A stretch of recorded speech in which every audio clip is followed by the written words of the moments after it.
আসসালামু আলাইকুম রহমতুল্লাহ বরকাত। আউযু বিল্লাহি মিনাশ শাইতানির রাজিম। বিসমিল্লাহির রহমানির রহিম। আমরা আজকে যেই বিষয়ের তাফসির অধ্যয়ন করব এবং আলোচনা করব, বিষয়টি হলো নিজের হিসেব রাখা, আমল আখলাকের হিসাব রাখার গুরুত্ব। কারণ পরকালে আল্লাহ পাক রব্বুল আলামিন আমাদের সকল কিছু আমাদের সামনে প্রদর্শন করবেন এবং আমাদের সাথে দুজন ফেরেশতা রয়েছেন যারা আমাদের সব সময় সকল কিছুর হিসাব রাখেন। তো আমরা প্রথমেই পবিত্র কোরআনের সূরা বনী ইসরাইলের 13 নম্বর আয়াতটি আমরা অধ্যয়ন করি, যে আয়াতের মধ্যে আল্লাহ এই হিসেব রাখার কথা বলেছেন। এরপর আমরা তাফসির অধ্যয়ন করব ইনশাল্লাহ। বিসমিল্লাহির রহমানির রহিম। وكل إنسان ألزمناه طائره في عنقه ونخرج له يوم القيامة كتابا يلقاه منشور। তো এই আয়াতের মধ্যে আল্লাহ বলেন,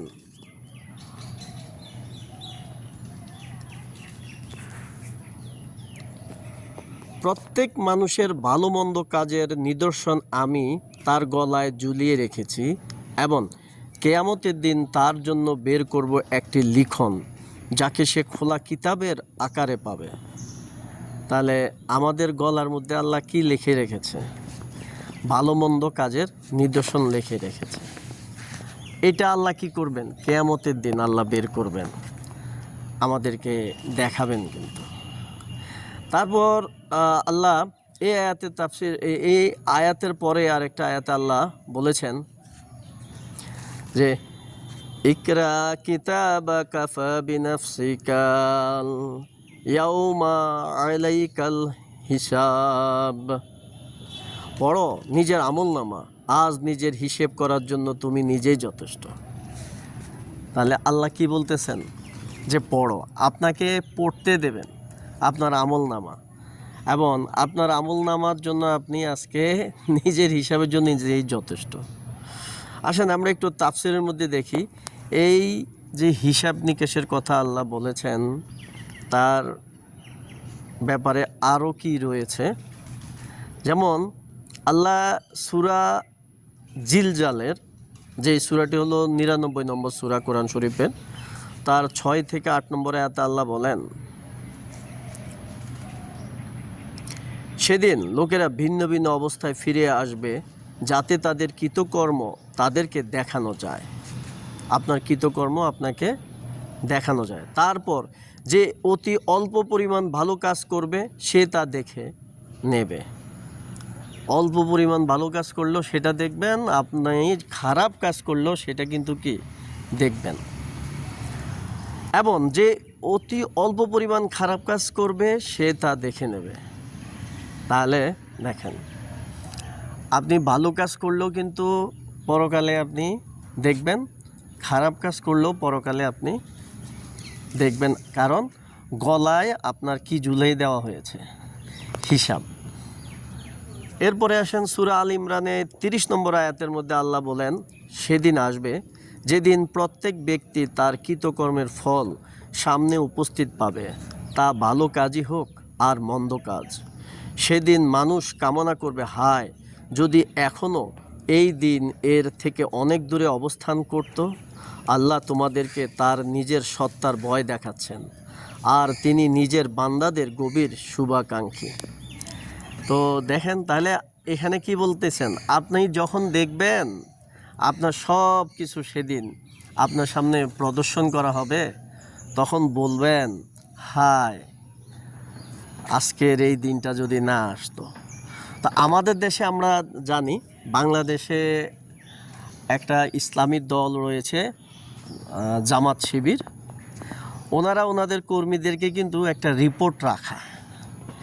এই রিপোর্টটা কিন্তু আমি দেখলাম, এই রিপোর্টটা রাখার মাধ্যমে কি হচ্ছে, আপনি কিন্তু আপনার হিসাবটা নিজেই নিয়ে নিচ্ছেন যে আপনার আমল কি পরিমাণ হচ্ছে। এখন এই আমল যদি, এই রিপোর্টেই যদি আপনি দেখেন আপনার আমল কম, তাহলে ভাবেন, হাসরের ময়দানে বিচার দিবসে যখন আল্লাহর সামনে দাঁড়াবেন তখন কি অবস্থা হবে ভাই? তাই রিপোর্টটা রাখেন, হিসাব রাখেন, ভালো এবং মন্দ কাজের হিসাবটা নিজেরটা রাখেন এবং আল্লাহর কাছে তওবা করেন। মুজামে তিবরানিতে হজরত রাবিয়া হাদাসি রাদিয়াল্লাহু হতে বর্ণিত আছে যে রাসূলুল্লাহ সাল্লাল্লাহু আলাইহি ওয়াসাল্লাম বলেছেন, জমিনের ব্যাপারে সাবধান থেকো, ওটা তোমাদের মা। ওর উপর যে ব্যক্তি যে পাপ বা পুণ্য কাজ করবে সে তো খোলাখুলিভাবে বর্ণনা করে দেবে। চিন্তা করছেন? রাসূল সাল্লাল্লাহু আলাইহি সাল্লাম বলতেছেন যে বলে দিছে, এই যে মাটির উপর দিয়ে চলাফেরা করেন, মন যা চায় তাই করেন, পাপ করেন, অশ্লীলতা করেন, সুদ খান, ঘুষ খান, অন্যের সম্পত্তি লুটেন, জমিন কিন্তু কি করতেছে? সব আপনার বিরুদ্ধে কিন্তু বলে দেবে। এখন জমিন ছাড়া তো আপনি কোনোভাবেই কি হাঁটতেও পারেন না, চলতেও পারেন না, বসতেও পারেন না, তাহলে এই জমিন আপনার বিরুদ্ধে কি বলে দেবে? সব বলে দেবে ভাই, সব বলে দেবে। তাই পাপ এত মজা করে করেন না। পাপ কাজ সবার কাছে, পাপ কাজ খুব মজা লাগে,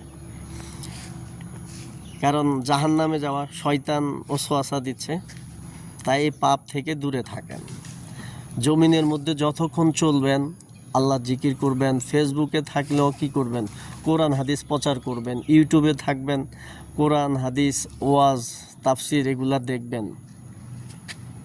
আর মোবাইল হাতে থাকলে চেষ্টা করবেন কি কোরআন অধ্যয়ন করতে এবং কোরআনের আয়াত ফেসবুকে প্রচার করেন।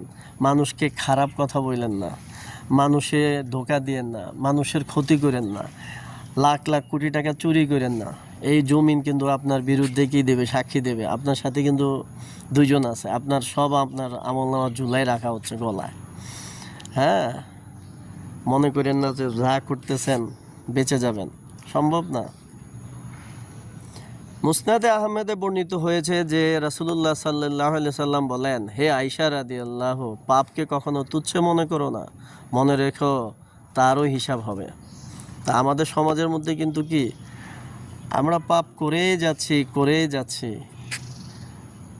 মনে করতেছে মানুষ কিছুই না। কিন্তু আল্লাহ রাসূল বলে গেছে পাপকে তুচ্ছ মনে করেন না, এটার কি হবে? হিসাব হবে। তারপর সূরা আল ইনফিতারের 10 নম্বর আয়াতে আল্লাহ বলেন, অথচ তোমাদের উপর পরিদর্শক নিযুক্ত রয়েছে। পরিদর্শক, আমাদের সমাজে পরিদর্শক কী করে? সুপারভাইজার বলে। যেমন মেল কারখানাগুলোতে রয়েছে সুপারভাইজার। এই সুপারভাইজাররা কি করে? তাদের কাজ হইল কিন্তু কি, তারা মেশিন চালায় না, তারা ঘুরে ঘুরে দেখে, সমস্যা পাইলে সেই সমস্যাটা নিয়ে তারা কি করে, আপনার সাউন্ড রাইজ করে, মানে ধরায় দেয়। তো আপনারও কিন্তু কি সুপারভাইজার রয়েছে, পরিদর্শক নিযুক্ত রয়েছে। এমন সম্মানিত লেখকবৃন্দ যারা তোমাদের প্রত্যেকটি কাজ জানেন। এমন সম্মানিত লেখক আমাদের প্রতিটা কাজ জানে। তাই যে কোনো কাজ করবেন ভাই হিসাব করে করবেন। পাপ হয়, আল্লাহ নিষেধ করেছে এমন কোনো কাজ করেন না। ইসলাম প্রতিষ্ঠায় এই জায়গাতেও আপনি দেখেন বাংলাদেশে ইসলামী শাসন হওয়া কত জরুরি, ইসলামী বিধিবিধান অনুযায়ী রাষ্ট্রটা চলা কত জরুরি। তা হলো এই, যেমন দেখেন আপনার যদি একটা খবর দেখতে মন চায়, বাংলাদেশ সম্বন্ধে জানবেন, সেই খবরটা আপনি দেখতে বসলে দেখা যায় যে একজন বেপর্দা মহিলা খবর পড়তেছে। তো আপনার আন্তর্জাতিক সংবাদ জানা দরকার, কিন্তু সেইখানে আপনি একজন বেগানা মহিলাকে দেখতেছেন, বেপর্দা মহিলাকে দেখে আপনার কি হচ্ছে? গুনাহ হচ্ছে। আপনি ব্যাংকে লেনদেন করতে যাচ্ছেন, সেখানে সুদ।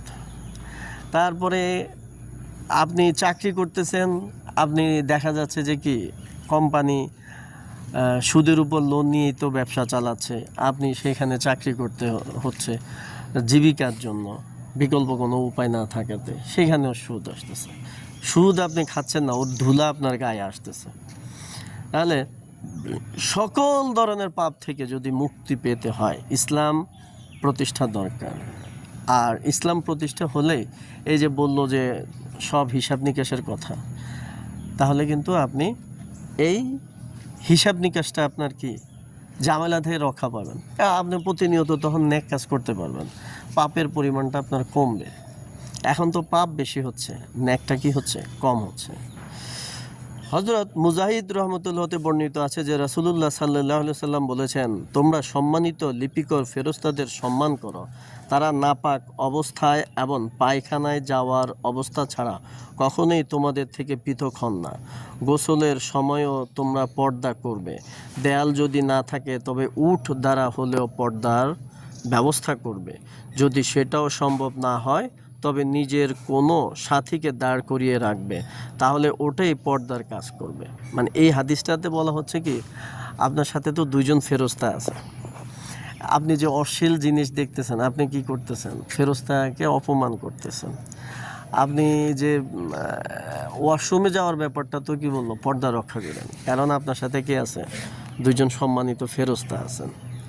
হ্যাঁ, তারপর আসেন সূরা কাফের আমরা 17 এবং 18 নম্বর আয়াতের মধ্যে আল্লাহ বলেন, আমার এ সরাসরি জ্ঞান ছাড়াও দুজন লেখক তার ডান ও বাঁ দিকে বসে সব কিছু লিপিবদ্ধ করছে। এমন কোনো শব্দ তার মুখ থেকে বের হয় না যা সংরক্ষিত করার জন্য একজন সদা প্রস্তুত রক্ষক উপস্থিত থাকে না। ব্যাপারটা বুঝছেন? আপনার ডানে বামে সব কিছু লিপিবদ্ধ হচ্ছে। এমন শব্দ আপনার মুখ থেকে যেটা বের করেন, ওইটা এমন কোনো শব্দ নাই যেটা কি করা হয় না, লেখা হয় না। তাই শব্দ মুখ দিয়ে আসলেই খারাপ শব্দ বললেন না, মুখ দিয়ে উল্টাপাল্টা কথা বললেন না, গীবত করেন না, চগলখড়ি করেন না ভাই, এগুলো খুব খারাপ। হযরত হাসান রহমতুল্লাহ, হযরত কাতাদা রহমতুল্লাহ বলেন যে ফেরেশতারা মানুষের ভালো ও মন্দ সমস্ত আমল লিপিবদ্ধ করে থাকেন। হযরত আলকামা রহমতুল্লাহ বলেন, এই হাদিসটি আমাকে বহু কথা হতে বাঁচিয়ে নিয়েছে। আহনাফ ইবনে কায়েস রহমতুল্লাহ বলেন যে ডান দিকের ফেরেশতা পুণ্য লিখেন এবং তিনি বাম দিকের ফেরেশতার উপর আমানতদার। বান্দা যখন কোনো পাপ কার্য করে তখন তিনি বাম দিকের ফেরেশতাকে বলেন, থামো। যদি সে তাড়াতাড়ি বা সাথে সাথে তওবা করে নেয় তবে তিনি তাকে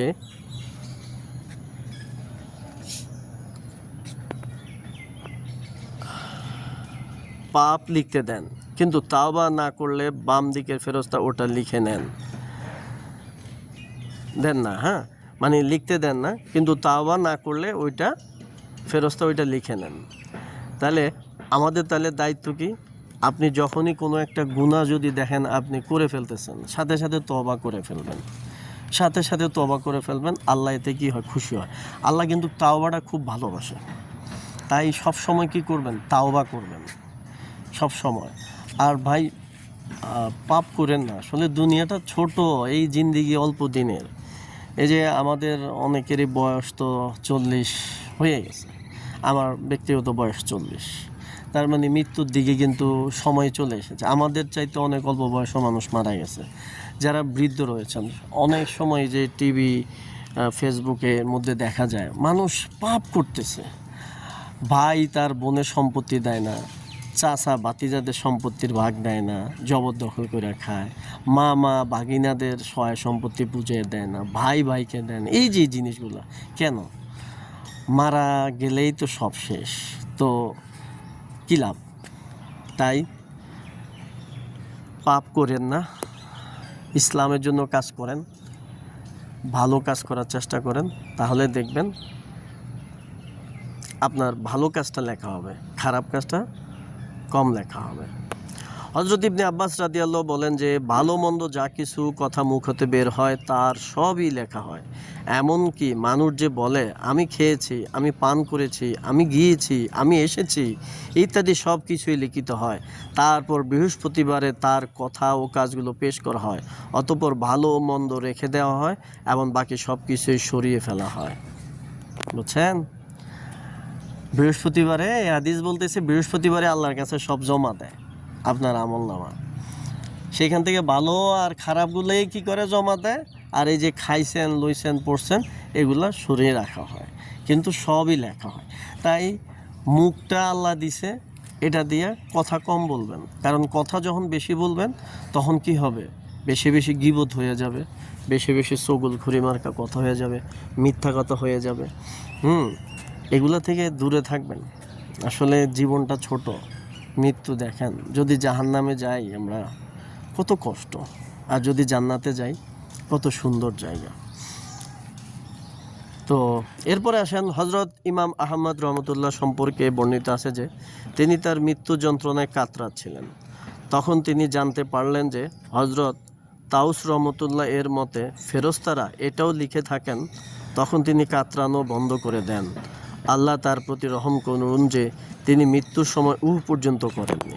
তাহলে চিন্তা করছেন, আমরা ইমাম আহমদ রহমতুল্লাহ আলাইহির নাম জানি, উনি মৃত্যুর সময় এই যে সব লেখে, আমরা হাদিসও তো পড়লাম, খাইছি দাইছি এগুলো লেখে। মৃত্যুর সময় উনি কাতরাচ্ছিলেন, যখনই ওনার মনে আসলো, উনি জানতে পারলেন যে কি এটাও লেখা হয়, তখনই উনি কি করলেন, কাতরানোটাও বন্ধ করে দিলেন। তাহলে আপনি যে মুখ দিয়ে মিথ্যা কথা বলতেছেন, ব্যাপাস আলোচনা করতেছেন, এটি আপনার জন্য বিপদ হয়ে দাঁড়াচ্ছে, আপনার ক্ষতি হচ্ছে। আসুন আমরা সবাই ইসলাম প্রতিষ্ঠা করার জন্য কাজ করি। ইসলাম যদি প্রতিষ্ঠিত থাকে, ইসলাম যদি প্রচার হয়, তাহলে কিন্তু এসব হবে না। আল্লাহ আমাদের সকলকে মুসলমান হয়ে মৃত্যুবরণ করার তৌফিক দান করুক, ইসলাম প্রতিষ্ঠা করার জন্য কাজ করার তৌফিক দান করুক। আমরা সবাই আল্লাহর কাছে এই প্রার্থনাই করি, কারণ ইসলামের জন্য কাজ করার মাধ্যমে আপনার সম্মান, আপনার মর্যাদা বৃদ্ধি পাবে। আসসালামু আলাইকুম ওয়া রাহমাতুল্লাহি ওয়া বারাকাতুহু।